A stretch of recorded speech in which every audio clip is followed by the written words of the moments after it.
Hola, ¿qué tal amigos? Bienvenidos al canal del Maestro Luis.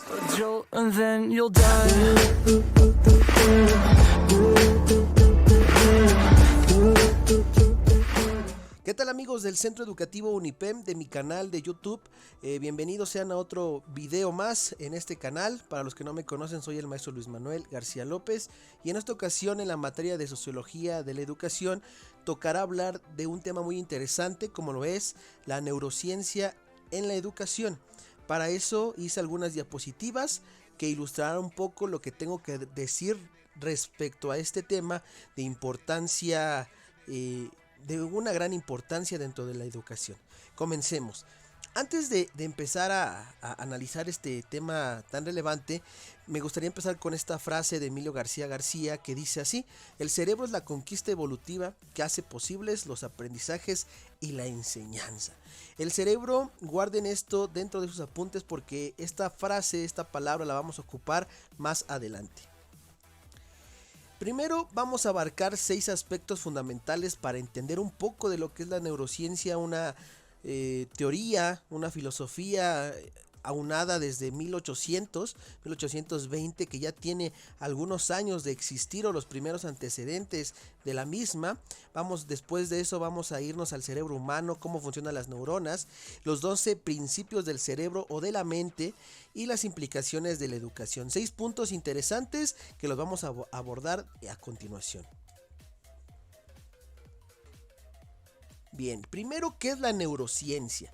La neurociencia es un conjunto de disciplinas que estudia la estructura y las funciones del cerebro, cada una con sus propios métodos de investigación, con técnicas particulares y con los instrumentos disponibles al momento de la investigación. Eso es la neurociencia. En una diapositiva más adelante vamos a ver en qué ramificaciones se divide esta ciencia, como es la neurociencia, mismo vocablo que viene desde épocas griegas, que neuro significa neuronas, ciencia significa estudio, ¿verdad? Entonces vamos a analizar un poco más qué es la neurociencia a partir de los antecedentes de la misma. Tenemos a dos grandes autores, a Ramón y Cajal, que fue un científico español que en 1888 se dedicó al estudio de las conexiones de las células nerviosas, para ser más exactos, de las neuronas, mismo que logró demostrar que la neurona es la parte fundamental del tejido nervioso y que es la que nos permite pensar y realizar procesos metacognitivos. Marcó el inicio también de la neurociencia y la neurociencia espacial, que es la adaptación del cerebro a la microgravedad. Este fue el padre, por así decirlo, de la neurociencia. Camillo Golgi también fue un científico italiano, un científico europeo, que en 1873 publica un artículo en que describe diferentes métodos de tinción, que es tinción, relación mente-acción, que permite tener una clara visión del cuerpo de las células cerebrales. Estos dos personajes europeos marcan el inicio de la neurociencia. Todavía no se definía como tal el concepto hasta años después. Misma neurociencia, decíamos que se divide en algunas ramificaciones especiales. En este caso tenemos la neuroanatomía, que es el estudio y la organización del sistema nervioso, un poco de biología también en esa parte, ya que también existe la neurobiología, que es el estudio de las células que están dentro del sistema nervioso. Entonces, una cosa es la neuroanatomía, otra cosa es la neurobiología, que es más específica. También tenemos a la neuroquímica, que es el estudio de los neuroquímicos que incluyen en la función de las neuronas, todo aquello que segrega estas células tan importantes de nuestro cuerpo. La neurofisiología, que es aquella ciencia que estudia el comportamiento de los grupos de neuronas o neuronas aisladas, ¿sí? La ciencia que estudia, por así decir, el funcionamiento de cada neurona. Y la más importante, ya que está relacionada de la mano con la neuroeducación, es la neuropsicología, que es aquella ramificación que estudia los efectos de una lesión, un daño, un funcionamiento anómalo, que está fuera de sí, de lo que tiene que hacer en las estructuras del sistema nervioso central. Esta neuropsicología, está muy encaminada y enlazada con la neuroeducación, ya que van de la mano. Bien, pero ¿cuáles son los objetivos de la neurociencia? Son 3, ¿sí? Describir, determinar y encontrar. ¿Por qué describir? porque la organización y el funcionamiento del sistema nervioso tienen que coexistir y funcionar a la par, ¿sí? Y enfatizar más que nada la parte del cerebro, tiene que funcionar correctamente para apropiarse de los diferentes aprendizajes. ¿Por qué determinar? La construcción del cerebro durante el desarrollo. Es importante determinar que la neurociencia se encarga de lo que el ser humano, de lo que el cerebro se puede apropiar, dependiendo su contexto y sus posibilidades académicas, vivenciales, sociales, de todos los rasgos sociales a los que el ser humano se enfrenta. Encontrar formas de prevención y cura de enfermedades neurológicas y psiquiátricas en dado caso que el individuo o el estudiante presentara alguna anomalía o también algún aspecto positivo, como aquellos alumnos que son destacados o aquellos también personas que tienen un coeficiente intelectual superior a la media. El cerebro humano. Quise hablar un poco del cerebro humano porque a veces desconocemos todo lo que cada parte o cada hemisferio que tenemos dentro de nuestro cuerpo desconocemos lo que tenemos para poder crear y obtener nuevos aprendizajes. El hemisferio izquierdo, ustedes lo van a ver en el derecho, pero es el izquierdo, nos sirve más que nada para los aspectos teóricos, cualitativos y cuantitativos. ¿Por qué? Porque es lógico, analítico, se basa en los hechos, es cuantitativo, organizador, secuencial, planeador, detallado, todo lo minucioso. Este video lo estoy haciendo con el hemisferio izquierdo dentro de la parte tecnológica, ¿sí? Estoy analizando, estoy planeando y estoy basándome en hechos, ¿no? Y tenemos el lado derecho, el hemisferio derecho, que es holístico, es intuitivo, integra, sintetiza, interpersonal, sentimental, estético y emocional. Todo aquello relacionado a las emociones, a los sentimientos, a tal vez las sonrisas que estoy haciendo en este momento o los movimientos, todo eso lo estoy controlando con el hemisferio derecho, que también es parte fundamental de la neurociencia.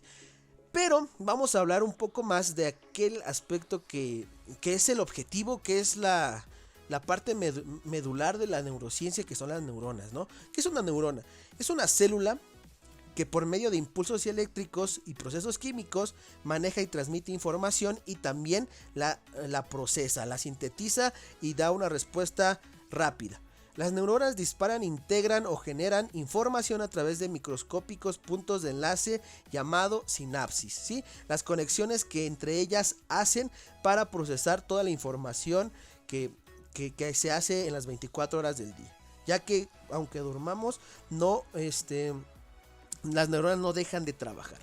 Las neuronas, a esta parte quería llegar, necesitan educación y experiencia para crecer y fortalecerse, ¿sí? Establecer y desarrollar nuevas conexiones neuronales para mantenerlas funcionales y eficientes. Unas neuronas que no se entrenan, unas neuronas que no se educan, que no se fortalecen, no van a alcanzar el máximo de su potencial, y bastaría mencionar que el ser humano no ha alcanzado ni el 10% del poder que, por así podemos decir, tiene nuestro cerebro, tiene nuestras neuronas, porque no las hemos educado correctamente, ¿sí? Ahí está el caso de dos científicos que en este momento se me ocurre mencionar, que fue Albert Einstein y Steve Jobs, se me olvida Stephen Hawking.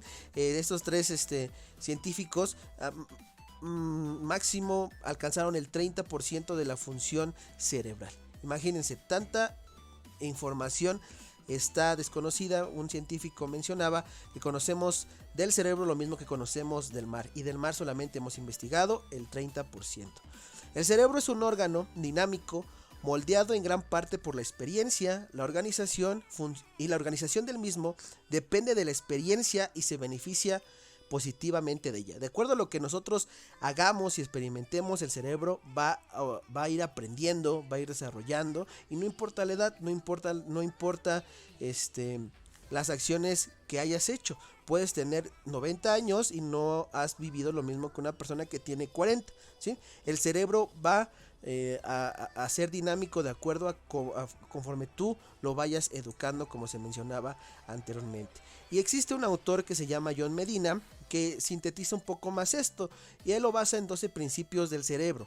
¿sí? Que es una explicación sencilla de cómo funciona nuestro cerebro para poderlo ir educando. El primer principio se basa en que el sistema cerebral es un sistema complejo y que se adapta al cambio. El segundo principio es el cerebro es un cerebro social. Necesita coexistir, necesita integrar y socializar con más personas, con más cerebros para enriquecerse. Principio 3. La búsqueda del significado es innata. Por inercia, el ser humano va a buscar respuestas a todo lo que él presente, ¿no?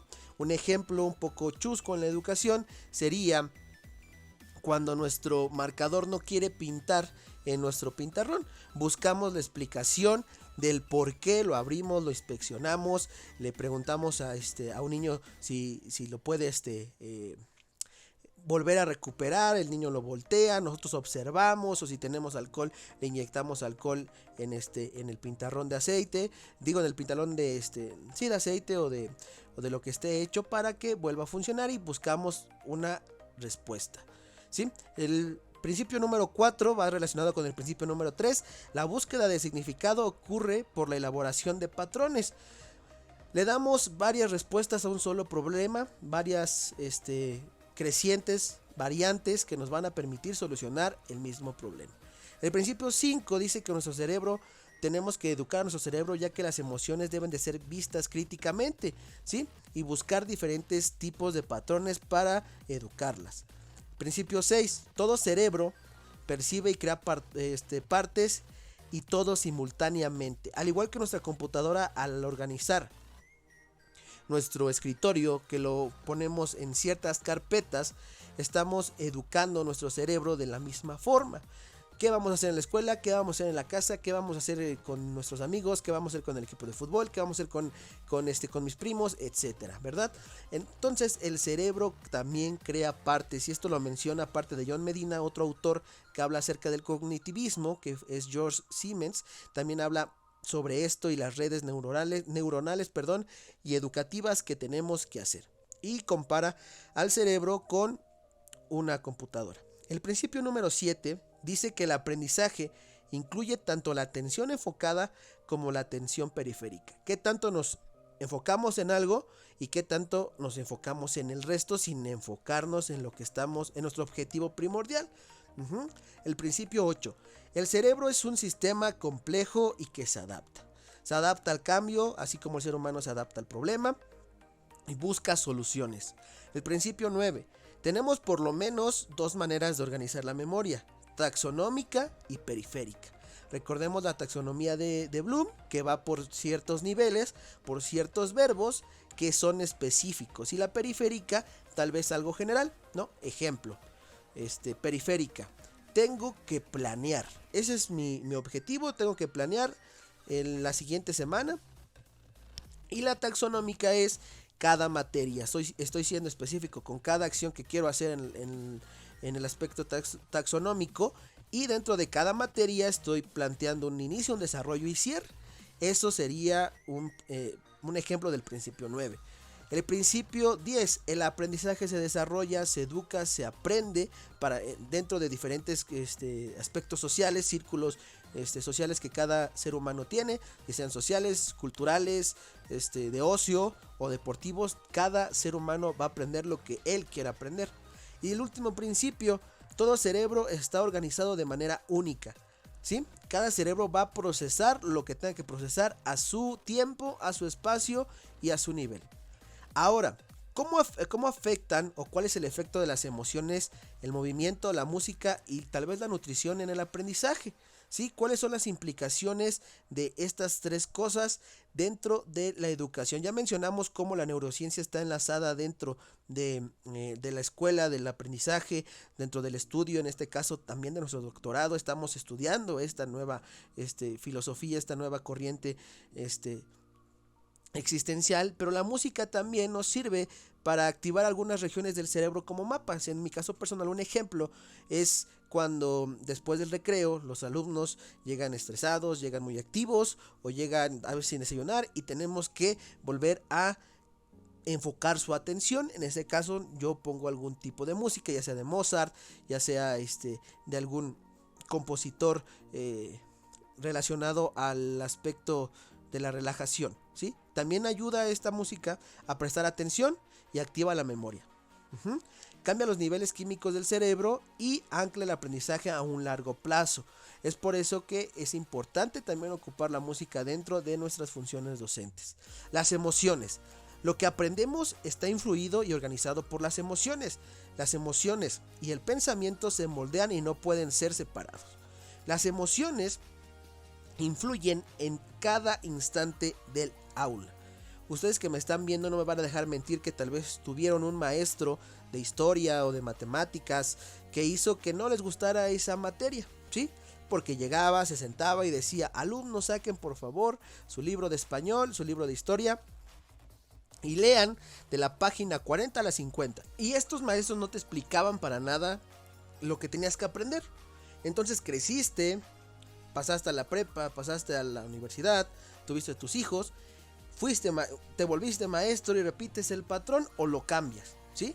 Ya que tienes ese aprendizaje de que dependiendo de cómo vas a afrontar la clase, tal vez esa historia a ti no te gusta, pero lo haces de una manera divertida, vas a hacer que tus estudiantes aprendan y se desarrollen más con una simple emoción, ¿no? Como, hoy vamos a hablar acerca de la conquista de México Tenochtitlan y no sé, llegas con un macahuil y con un penacho y invitas a los estudiantes a aprender y que les guste esta materia, ¿no?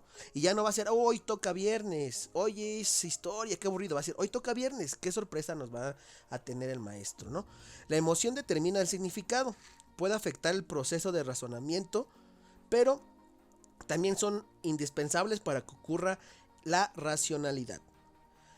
Todo sistema tiene relación con su entorno, ¿sí? Un contexto apto, un contexto bueno, va a ayudar a las neuronas a obtener más oxígeno, a estar enfocados, va a promover el crecimiento celular del cerebro, estimula las células y gatilla esta reacción química, ¿sí? Entonces, un alumno que en la escuela se sienta a gusto y en la casa también lo apoyan y se siente a gusto, va a tener mejores resultados que alguien que no se siente a gusto, ¿sí? Estos son 3 aspectos fundamentales que creo refuerzan todo lo que hemos analizado de la neurociencia. Pues cuídense mucho, recuerden dejar su like y si les gustó este video, ahí les dejo la campana de notificaciones para que se suscriban. Cuídense mucho, nos vemos, bye.